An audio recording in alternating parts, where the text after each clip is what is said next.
we're going to go to that press conference. We've been awaiting FBI, local law enforcement. There's Kash Patel. I can't see who else is in the picture, but I'm sure that they will introduce themselves. We've been waiting for this for a long time. A lot of breaking developments tonight in terms of a recovered weapon. We have this new TMZ video that we've been airing for you. We know that they have palm prints. We know that they have fingerprints. We know that they have footprints. Let's listen in. This evening, we have FBI Director Patel, FBI Deputy Director Dan Bongino, Special Agent in Charge Robert Bowles, Governor Spencer Cox, Lieutenant Governor Deidre Henderson, and Commissioner Anderson, as well as, I'm so sorry, Commissioner Bo Mason, as well as some local partners here present with us today. Governor, we'll kick it off. Thank you.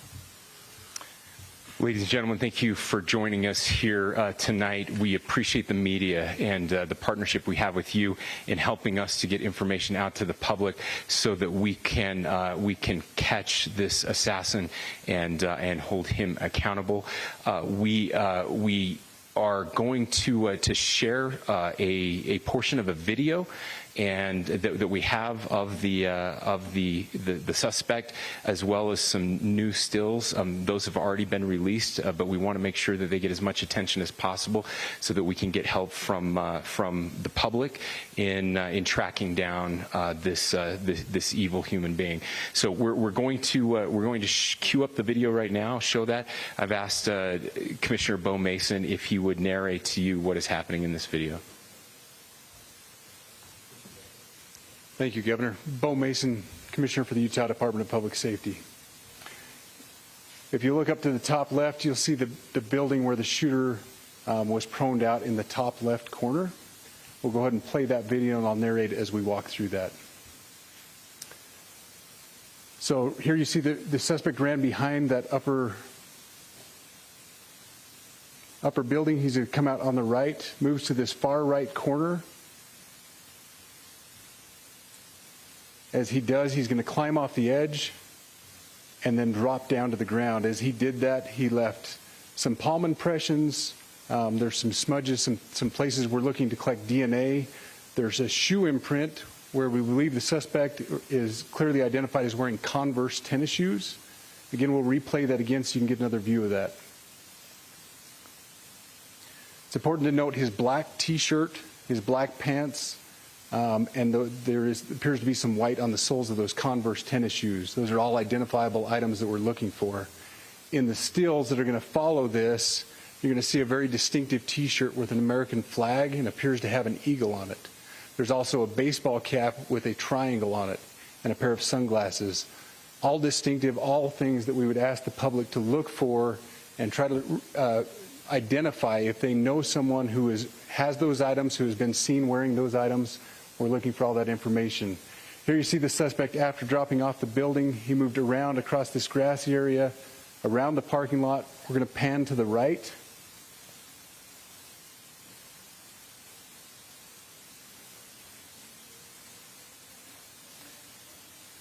After he crosses the street, this is where he moves over into the wooded area. This is the video evidence that we utilize to track his movements and to locate that firearm in that wooded area following the discovery of this evidence. Good. You want to go to the stills? So here's the still photographs I mentioned. These have been enhanced. So these are slightly different than what we introduced earlier.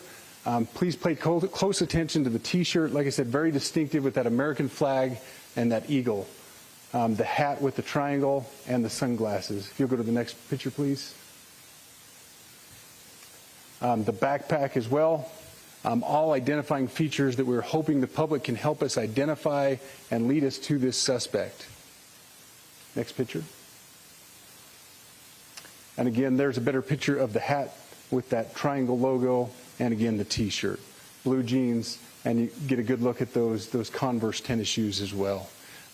We have pushed these out. We'll continue to push these out, and we just ask for the public's cooperation through the public. The tips that have been coming in are what are giving us our next leads and enabling us to continue to further this investigation.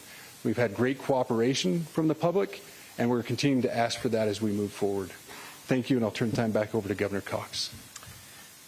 Thank you so much, Commissioner Mason. I want to thank Director Patel and his team. It's great to have them on the ground with us tonight.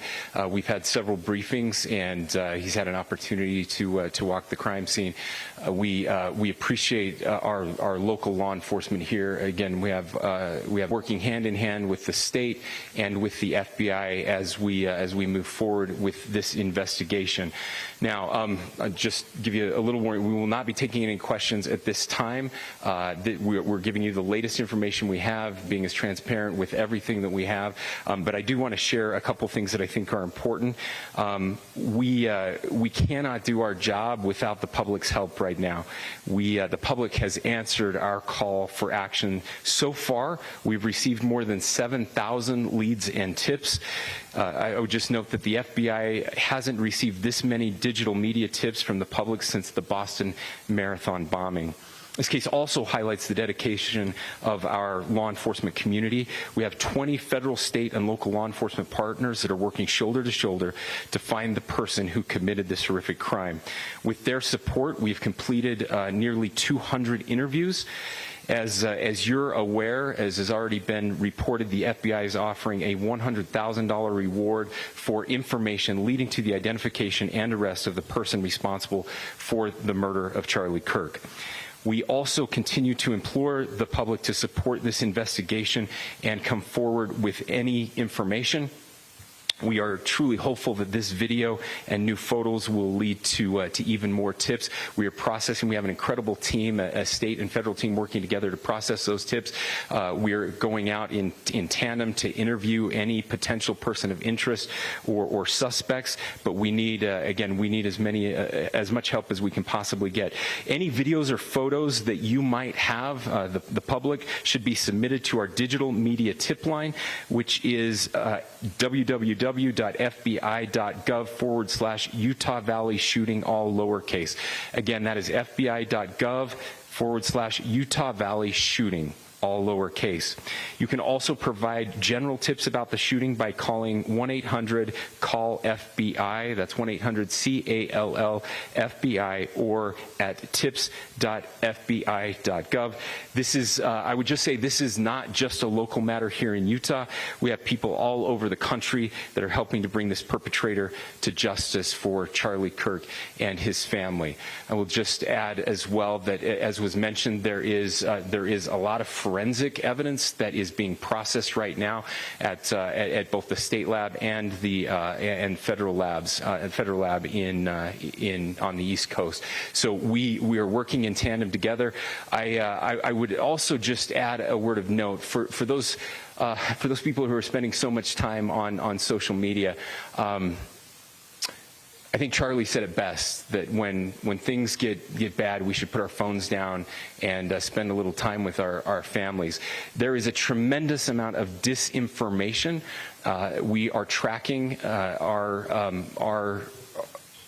our team, the state team, and I'm sure the federal team as well. What we're seeing is our adversaries want violence. China, we have bots from Russia, China, all over the world that are trying to instill disinformation and encourage violence. I would encourage you to ignore those, to turn off those streams, and to spend a little more time with our families. We desperately need some healing. We'll have more to say about that in the days and weeks to come. More than anything, we are going to catch this person.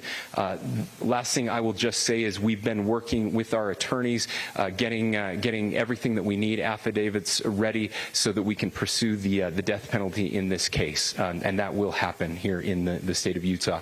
Again, to the public, to those who are grieving, thank you for your prayers. I know we are feeling those prayers. I know the Kirk family is feeling those prayers as well. We pray that God will bless our nation at this very dark time. We can start healing by finding this perpetrator and holding him accountable, and we need your help to do that. Thank you.